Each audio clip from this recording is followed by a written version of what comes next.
নমস্কার বন্ধুরা, আজকে আপনাদের সামনে নিয়ে আসলাম একটা নিরামিষ রেসিপি।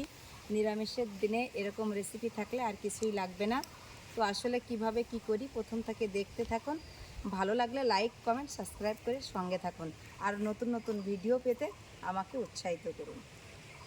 প্রথমে যে কাজটাই আগে করতে হবে এই রান্নাটা করার জন্য, সেটা হচ্ছে কচুটা কেটে নেব। এই দেখুন, আমাদের এদিকে তো শোলা কচু বলে, আপনাদের ওইদিকে কি বলে একটু কমেন্ট করে জানায়েন। এই কচুটা দিয়ে আসে কচুর রসা করব। কচুটা কেটে নিলাম ডুম ডুম করে। এবার উপরের চোষাটা ফেলে দেব।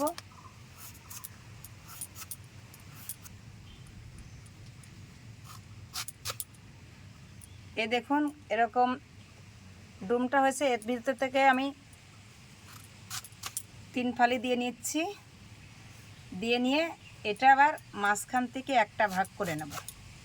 এই দেখুন, এই রসার জন্য কিন্তু কচুটা এরকম বড় বড় করে এরকমভাবেই কাটতে হবে। জল দিয়ে ধুয়ে নেব, তার জন্য গামলাতে জল দিয়ে দিচ্ছি। জলের মধ্যেই কচুটা আমি ভালো করে ধুয়ে তুলে নিচ্ছি। রান্না করার জন্য আমি উনুনটা ধরিয়ে কড়াইটাও চাপিয়ে দিয়েছি। এবার কড়াইতে দিয়ে দিচ্ছি জল। কচুটা আমি সিদ্ধ করে নেব।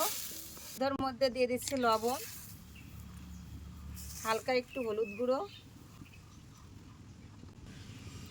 এই দেখুন আমি দুটো কাঠি নিয়েছি। এই কাঠিটা দিয়ে কিন্তু কচুটা এরকম ঝাঁঝরা করে নেব। এই দেখুন এরকম ঝাঁঝরা করে নিলে কিন্তু কচুর ভিতরে লবণ, ঝাল সব কিছুই ঠিক মতো ঢুকে যাবে। এর থেকে এরকম করে ছিদ্র করে নিতে হবে। কাঁটা চামচ থাকলে কাঁটা চামচ দিয়ে এরকম করে নিতে পারেন।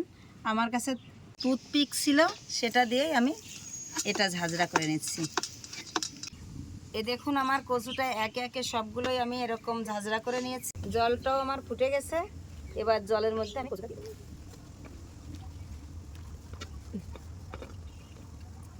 একে একে সব কচুগুলো আমার দেওয়া হয়ে গেছে। কচুটা ফুটছে, তবে একটু ঢাকা দিয়ে সিদ্ধ করে নেব। রসা রান্না করতে যে মশলাগুলো বা যে উপকরণ লাগবে সেটা একবার দেখিয়ে দেব। এখানে নিয়েছি বেসন, ভিজিয়ে রেখেছিলাম ছোলার ডাল, এখানে আছে গরুর দুধ, কাজু, কিশমিশ, আদা, গোটা গরম মশলা, লবণ, হলুদ, ধনিয়া গুঁড়া, শুকনো লঙ্কার গুঁড়া, 4 মগজ, জিরে গুঁড়া। ভিজিয়ে রাখা ডালটা আমি বেটে নেব।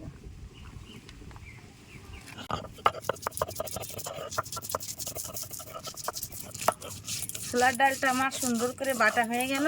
এই ডালটা একদম ফিনিশ করে বাটবো না, হালকা একটু আধা ভাঙা থাকলে খেতে ভালো লাগবে। ডালটা বাটা হয়ে গেছে, আমি তুলে নিচ্ছি।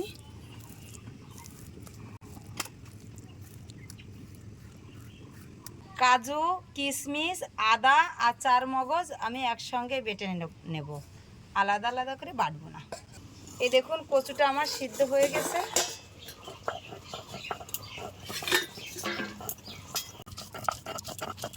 কচুটা আমি জল থেকে এইভাবে তুলে নেব। কচুটা কিন্তু আমি 10 মিনিট ধরে সিদ্ধ করে নিয়েছি। যেহেতু শোলা কচু, এটা কিন্তু মান কচু না। মান কচু হলেও অল্প সিদ্ধ করলে গুলিয়ে যায়, কিন্তু শোলা কচুটা একটু সময় নিয়ে সিদ্ধ করতে হয়। কেটে রাখা ডালটা দিচ্ছি। আমি কচুটা যে বেটারটা বানাচ্ছি এই বেটারে কিন্তু চুবিয়ে ভাজবো। এর ভিতরে দিয়ে দিচ্ছি একটুখানি বেসন, ধনিয়া গুঁড়ো, হলুদ গুঁড়ো, লবণ পরিমাণ মতো, জিরে গুঁড়ো। সব মশলা দিয়েই কিন্তু একসঙ্গে আমি ভালো করে এই বেটারটা বানিয়ে নিচ্ছি। এই বেটারটা সুন্দর করে হাত দিয়ে ফেটে নিতে হবে। বেটারটা কিন্তু একটু পাতলা হতে হবে, বেশি মোটা হলে ভালো হবে না। কচুর বেটারটা আমার হয়ে গেছে। এবার কচুটা ভাজার জন্য আমি কড়াইতে দিয়ে দিচ্ছি তেল। তেলটা একটু বেশি করেই দিতে হবে ভাজার জন্য। এই দেখুন, এই যে কচুটা আমি এই বেটারের মধ্যে ভালো করে চুবিয়ে নিচ্ছি।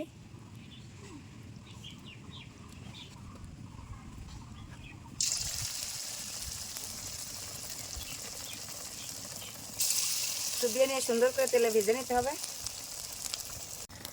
এই দেখুন কি সুন্দর এক পিঠ হয়ে গেছে, আর একটু উল্টে দিচ্ছি। এটা কিন্তু খুবই হালকা আছে ভাজতে হবে, যাতে ভিতর থেকেও কচুটা ভাজা হয়ে যায়। আর একটা কথা বন্ধু, কচুর নাম শুনলেই কিন্তু অনেকেরই গলা চুলকায়। যারা একদমই খেতে চায় না তাদের জন্য না বলে এইভাবে কচুর রসাটা করে দেবেন, দেখবেন একটুও বুঝতে পারবে না যে কচু খাচ্ছি নাকি খাচ্ছি। খাওয়ার পরে বলবেন, তখন চুলকালেও ভালো, না চুলকালেও ভালো। একটু লাল লাল করে আমি ভেজে নিয়েছি, এবার তুলে নিচ্ছি।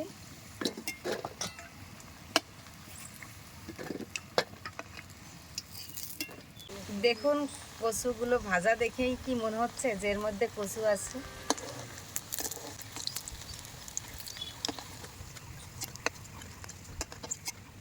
কচুর বড়া কটা ভাজা হয়ে গেছে, এবার আমি তেলের উপরে দিয়ে দিচ্ছি তেজপাতা, গোটা জিরে। তেলের উপরে দিয়ে দিচ্ছি আমি কাজু, কিশমিশ, আদা বাটা একসঙ্গে। এই মশলাটা ভাজার মধ্যে দিয়ে দিচ্ছি একটুখানি জল। মশলাটা আমার ভালো করে ভাজা হয়ে গেছে, এই মশলার মধ্যে দিয়ে দিচ্ছি আমি জিরে গুঁড়ো, লঙ্কা গুঁড়ো, ধনিয়া গুঁড়ো, পরিমাণ মতো লবণ, হলুদ গুঁড়ো। সব মশলাই একসঙ্গে আমার দেওয়া হয়ে গেছে। এবার এই মশলাটা আমি সুন্দর করে কষে নেব, ভালো করে নেড়ে কষাতে হবে। মশলা কষার কাছে কিন্তু তরকারির টেস্ট।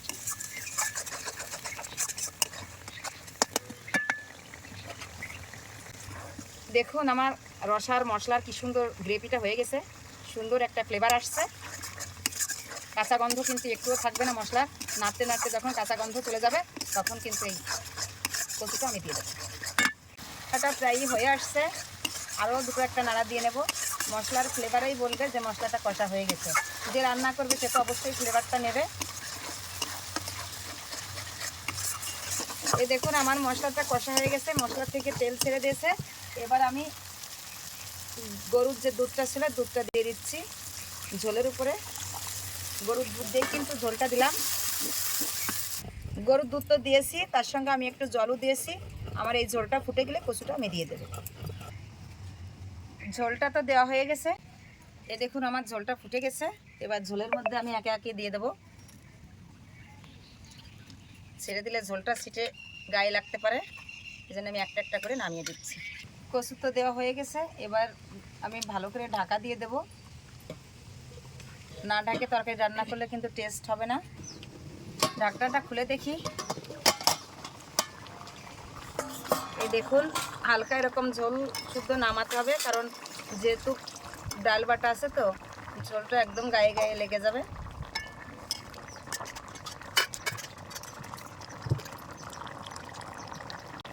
বেটে রাখা গরম মশলাটা দিয়ে দিচ্ছি উপর দিয়ে।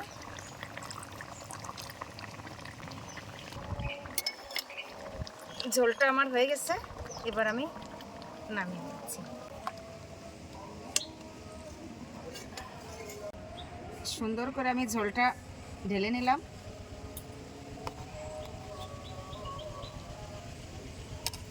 এই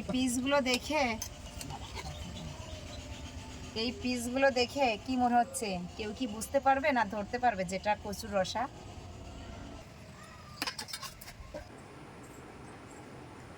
তীর্থ, এটা কি মাছ নাকি? দেখে তো মনে হচ্ছে কাতল মাছ। আমার তো রুই মাছ মনে হচ্ছে।